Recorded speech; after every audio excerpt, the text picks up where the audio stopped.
In this video, we're going to work example problems where we're given a rational expression, so either a rational expression by itself, like shown here, or maybe we're going to be multiplying or dividing or adding or subtracting rational expressions, and we want to fully simplify. Okay, now remember what we talked about as far as how you identify a rational expression. There was the formal mathematical definition of a rational expression, which was it's a ratio of polynomials. Okay. However, I gave you a more informal definition that I think is going to be very useful for, in particular, non-math majors, engineers, scientists, chemists, biologists, etc. In that, so because the problem with the formal definition is that even a polynomial like this is a rational expression. This is a rational expression. The number 1 is a rational expression because it's a ratio of polynomials. 1 is a 0th degree polynomial with leading coefficient 1. Right here.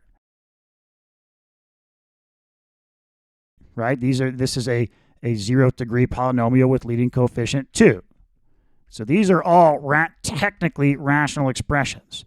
So the informal definition, which is going to work the vast majority of the time, there's only I think just one special case that we actually talked about with complex fractions where this isn't going to work, was that so if just one of the terms in the expression has, there's two ways you can look at this. One is that it's got a negative integer exponent. Okay. Just at least just one term has this, okay, or this, you could look at it like that, like, okay, here, right? Well, you can't really write x squared. You can't bring that into the numerator, but still that you have in the denominator of a fraction, you've got a variable with a positive integer exponent.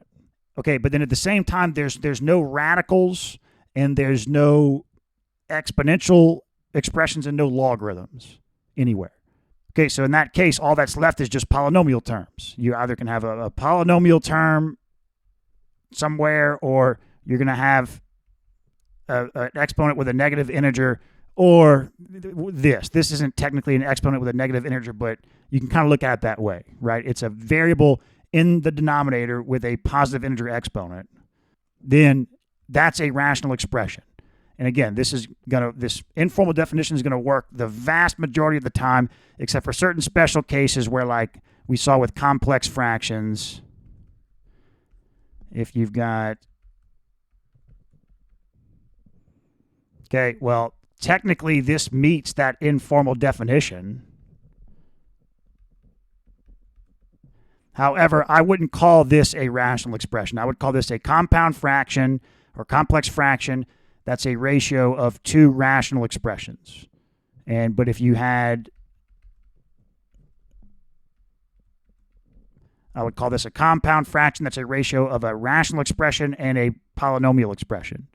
Or if you had it like this, it would be a compound fraction. That's a ratio of a rational expression and a radical expression. Okay. So now, how do you simplify rational expressions? Let's start with, we're not multiplying, dividing, adding, subtracting. We're just given a rational expression. How do you simplify it? Well, because we are dealing with a ratio of polynomials, what we're going to do is we're going to factor the numerator, factor the denominator, and then cancel out any common factors. Okay, so now, but when it comes to rational expressions, this is kind of unique in the sense that we have to keep in mind that, so as this sits, there's certain values of x that we can't input here, that to where you can't evaluate this. That's where you would be dividing by 0. So we have to keep that in mind, because once we simplify this, we're going to get some final expression. It doesn't matter what that final expression allows us to input. We have to honor what the original expression allowed us to input. So we have to keep that in mind. Okay, so let's see. We'll be able to figure out what the restrictions are once let's factor the denominator. So we have a difference of squares in the numerator. Okay, now down here we can do, let's see. 7, 3, minus 7 plus 3. That should work. Okay, so yeah, now we can see that you can't input x can't be 7 and x can't be minus 3. This is the original expression. It's like we did a mathematical model here. We got this that modeled some phenomena, and now we're just going to clean it up and get into a simplified form. But this is still the model. Going like into the computer program that you're going to put, that you're like an ATM machine that you're going to allow people to input into, they can't input 7 or minus 3. It doesn't matter what this simplifies to. So, okay, these cancel, and we're left with x minus 3 over x minus 7. So, like, the idea is that someone could come to our machine, and they could input anything, okay, and we could just put it into this formula and get the answer, right? However, we can't allow them, even though if you input minus 3, you get minus 6 over minus 13, so 6 over 13, we're not going to output this. We'll say, no, that's not a valid input, even though it's valid here. Even though we're going to use this to do the calculation, it's still, this is the original model, you see? So it's really the final answer here is that this, but x can't be 7 and x can't be minus 3. Okay, so here we can see a can't be 0 and b can't be 0.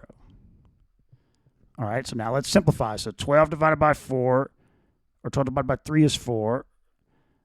Okay, this cancels, so we're left with, let's see, minus 4ac over, this was b to the 4th, so b to the 4th, right? But, oh, look, a can be 0. That's okay. No, it's not. Still, a can't be 0 and b can't be 0. Even though it worked out to where b can't be 0 anyway. Okay, so let's see. We can factor out a 5 in the numerator. Okay, and we're left with 2 minus root 6 over 3. There we go. Okay, let's just factor the numerator. So 2y, and then we've got y minus 8.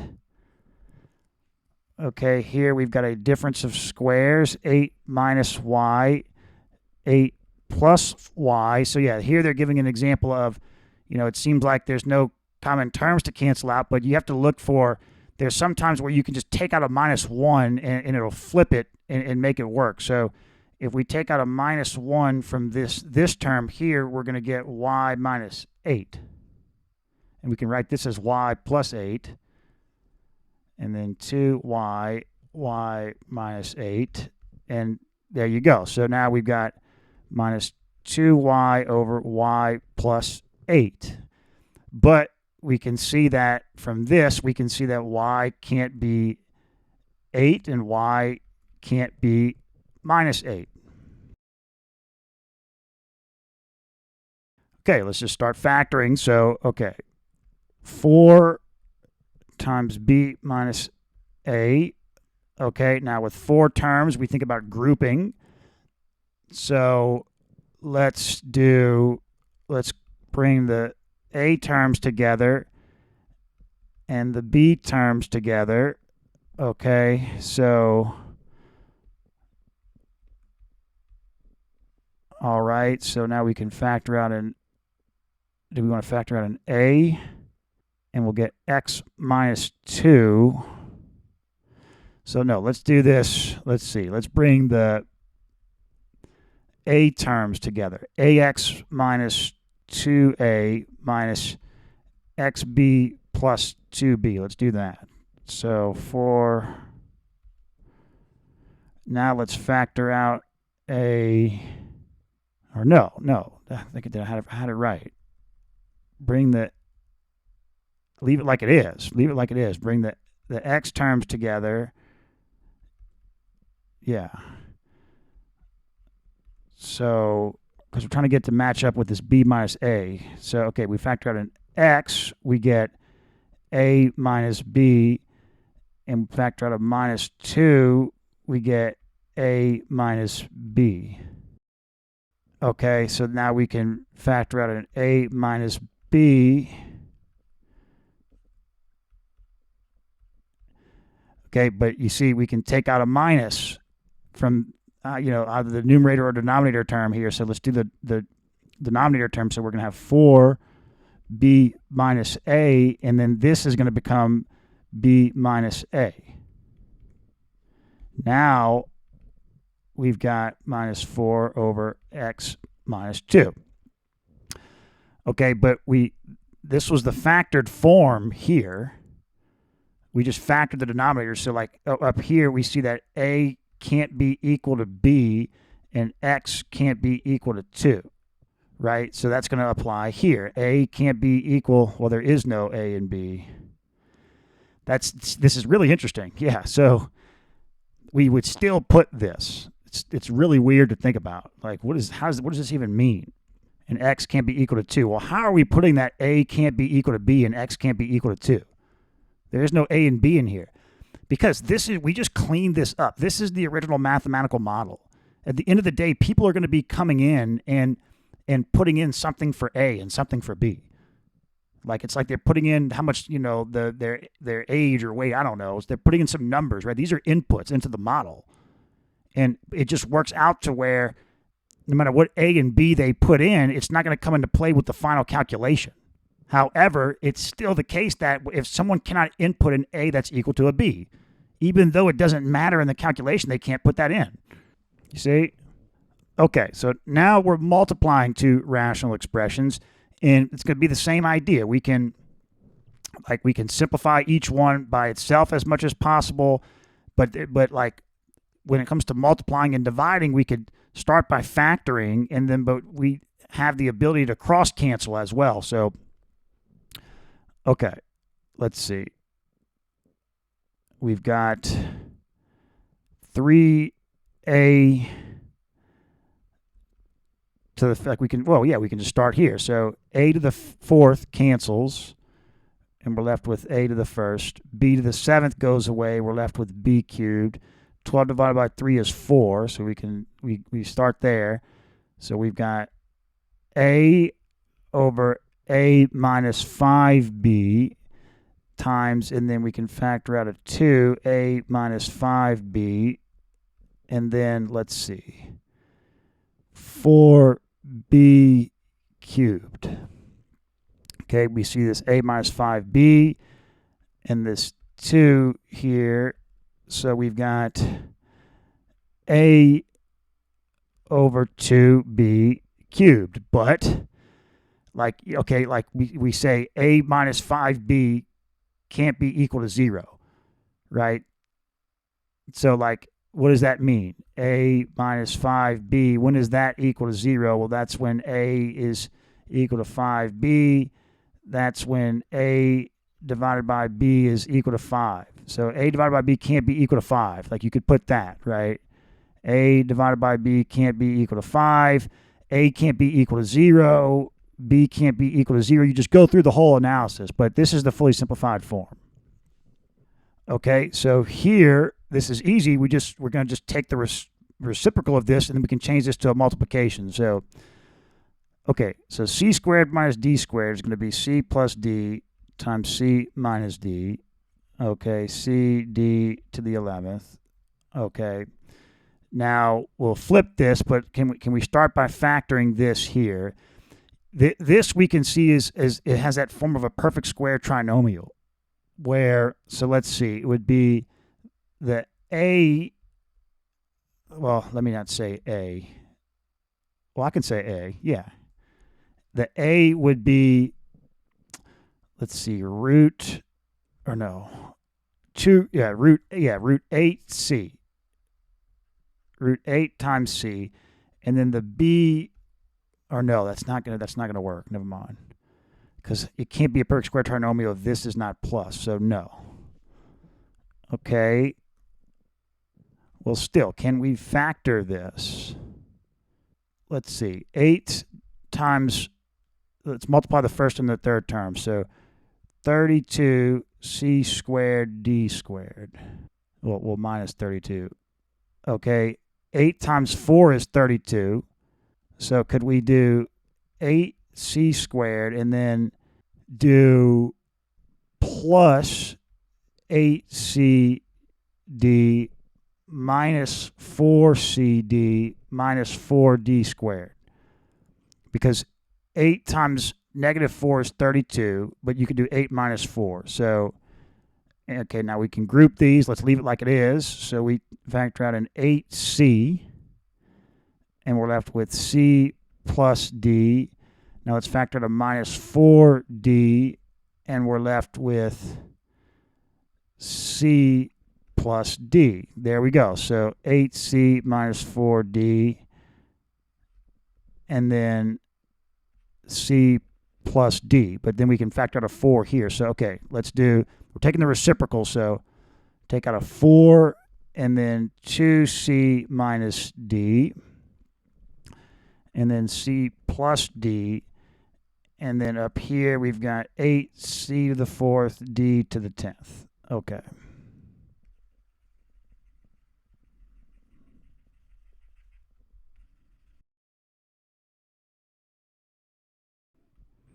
Okay, so the c plus d's cancel. The d to the 10th goes away, and we're just left with d to the 1st. The c goes away, we're left with c cubed. This goes away. So, okay, 2 times c minus d all over 2c minus d. And that's it. And then you could go like, okay, c can't be 0, d can't be 0. I think that's it. Or no, wait. Yeah, this is a little bit tricky to come up with the restrictions, but you just can't divide by 0, right? You have to just break this down, make sure it can't be dividing by 0. So it's like you're dividing this rational expression by this rational expression. Okay, so obviously the rational expressions themselves you can't be dividing by 0, so this can't be 0 and this can't be 0, but also you can't divide by 0, so it's this whole expression here can't be 0 either. So the numerator can't be 0 as well. So you've got like 3 different restrictions. This can't be 0, this can't be 0, and this can't be 0. And you want to find out what values of c and d make that the case. So that would be like, okay, so c can't be 0, d can't be 0, but then we factor this and got this here. So c can't be equal to minus d, and then so 2c minus d is equal to 0, 2c is equal to d, d divided by c is equal to 2, so d divided by c can't be equal to 2. And that would be, that's the final answer. Okay, so let's just start factoring here. So, okay, looks like we have a perfect square trinomial here. So, like x plus y squared is equal to x squared plus 2xy plus y squared. So if x was equal to a and b was equal to 8b, then, okay, just we have to check the middle term. What is 2 times x times y? That's going to be 16ab. Yeah, so there we go. So this is, on the right here, we've got, let's see, what was it? A plus 8b squared. Okay, let's see. Over here, we've got, we can factor out an a and a b, and we're left with 2a minus b. Okay. Down here, we can factor out a b. So 8b plus a, which is a plus 8b.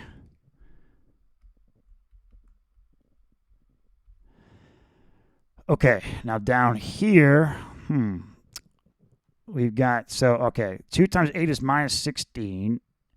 And then we have 16 plus or minus 1 is equal to 15. So we want to do 16 and minus 1. 16 minus 1 is 15, but then 16 times minus 1 is minus 16. So let's come off to the side and factor this. So we have 2a squared, and then we can do, let's do minus ab plus 16ab. That's positive 15ab minus 8b squared. Okay, now we have it grouped right. So let's take out an a, 2a minus b, and here let's take out a 16b. You have 2a, or no, take out an 8b. You have 2a minus b. There we go. So we have a plus 8b, and then 2a minus b. There we go.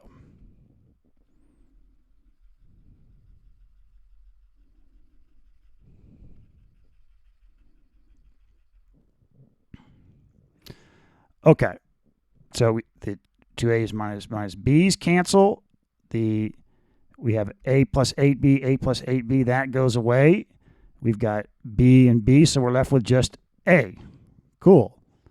Okay, but there's restrictions, right? It's weird to think about, but like a plus 8b can't be equal to 0. B can't be equal to 0. 2a minus b can't be equal to 0, and you still apply those here, but there's the simplified form. Okay. So we're going to take the reciprocal of this, but let's just start factoring. So we have a difference of 2 cubes up here. So x minus 4, and then it's going to be x squared plus 4x plus 4 squared. Okay. Then we've got, let's see, we could take out an x from this and get 16 minus x squared. Okay, now let's multiply this by, okay, now let's factor the denominator here. We have an x, 4, and a 2. So minus 2 plus 4 is going to get positive 2, but you multiply, you get minus 8, okay? Okay, now let's factor this up here. So we can take out a 2 here. So x squared plus 4x plus 16. Okay, so this looks like, is this a perfect square trinomial? I don't think so. So 16 is 4 times 4. 2 times 2 times 2 times 2. No, we can't fit. Oh, okay, no, I see. Yeah, we can cancel these here. Okay, there we go. So we've got x minus 4 over, and then we can do, here's a difference of 2 squares, 8 plus x, 4 plus x, 4 minus x. 4 plus x, 4 minus x, but what we can do is, let's change this to, let's take out a minus. Okay, so 4 plus x we can write as x plus 4, but then 4 minus x will do this. Okay, now we've got x plus 4, x minus 2. Okay, now this cancels, and we've got minus x minus 2 over 2x, which I guess you could put that minus in there and get like that. But, like, okay, x can't be, what would it be, 4, or minus 4 or 0. And then whatever, you'd have to solve this. If there's real solutions here, you'd solve x squared plus 4 plus 16. That's a quadratic equation. We haven't gotten to that yet, but just keep that in mind, the restrictions. But that's the simplified form.